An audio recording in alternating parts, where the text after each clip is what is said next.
Martin Aramco cognizant Formula One team, Lawrence Stroll.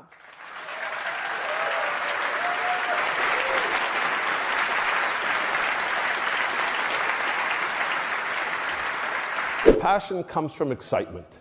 And when I get excited about something, I get very passionate. And when I get very passionate, I win. Formula One, like any other business, is a journey. This will only be our third year in this journey. And as I think everybody knows, whether it's Formula One or any other business, it takes a little longer than 3 years. But the plan this year is to make a step, and next year make another step, and the year after another step, until we're winning and ultimately fighting for world championships. Lawrence Stroll.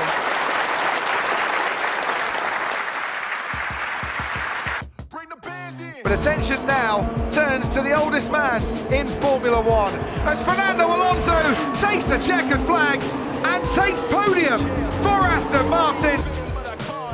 I'm too different with it, too advanced to think. You know my intuition. I got bars and ink, but never in a prison. Too far gone, never gonna sit and listen.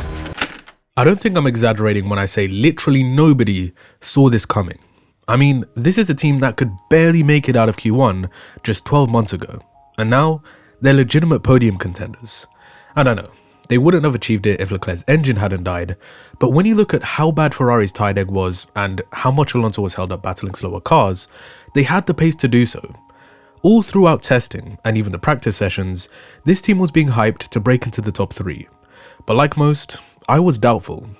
I simply couldn't fathom a team leapfrogging from the lower midfield to spearheading the charge behind Red Bull.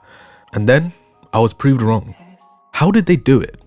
When you look at 2022, they struggled a lot, primarily due to the direction they went with the AMR22. Like Mercedes, they were a team that heavily struggled with porpoising and designed their car around running it as close to the ground as possible. But once they saw that wasn't the way to go, they were open-minded enough to switch to a completely new concept. At the Spanish Grand Prix, they introduced an upgrade package that looked very similar to another team. And from that point onwards, their path to recovery was very impressive. Despite their early season woes, they almost managed to salvage 6th place in the Constructors' Championship, which they would have achieved if they hadn't done that weird strategy with Vettel in Abu Dhabi, but that's besides the point. The struggles of Aston Martin in 2022 were not entirely unexpected though. The team had undergone significant changes in the previous year, including the rebranding of the team from Racing Point to Aston Martin and the appointment of new team personnel. And when you have such radical changes to the managerial side of things, it tends to take a bit of time before you reap the benefits. Their season expectations last year were incredibly high, but that's how they've become successful. What Lawrence Stroll is doing for this organisation can only be described as remarkable. He's created an environment in which everyone is motivated to reach the top, a championship-winning environment. Because to perform at an elite level, you need people who are capable of doing exactly that. In terms of recruiting talent, Stroll has completely hit the ball out of the park. Appointing Dan Fallows as technical director was a genius move.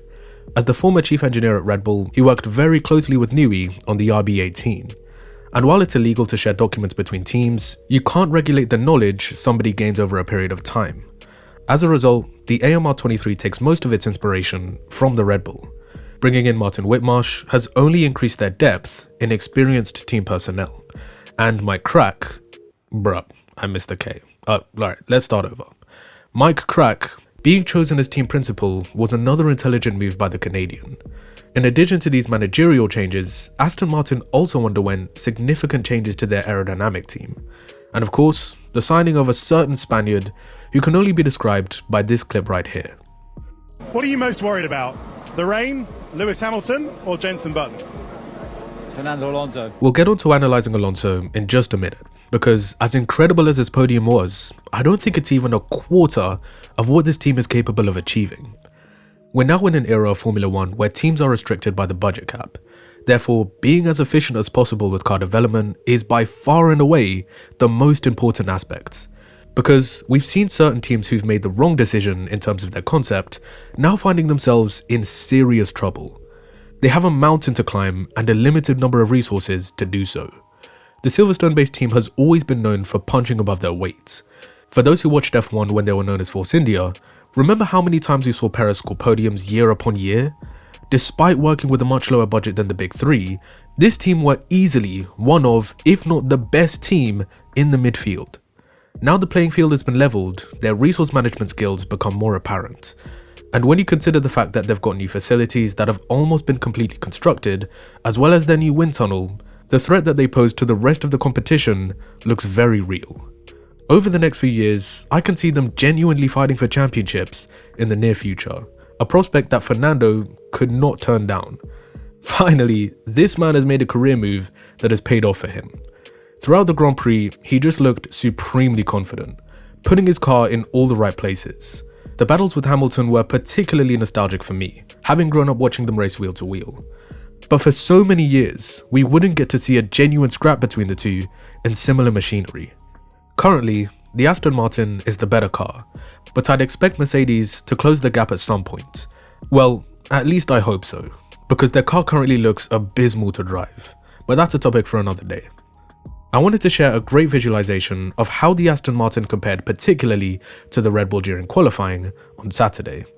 This isn't a sponsored video, but I found this website called F1 Tempo that allows you to analyze telemetry data between drivers through an easy to use UI. I'd highly recommend checking it out for anyone interested in the technical aspects of where drivers and cars perform relative to each other. This visual shows which parts of the track Verstappen and Alonso were quicker during their Q3 runs. As you can see, most of the lap is dominated by the Red Bull, but the Aston is an absolute beast under braking and out of corners. The grip that they have in low to medium speed corners is even superior to the almighty RB19 in some areas of the track.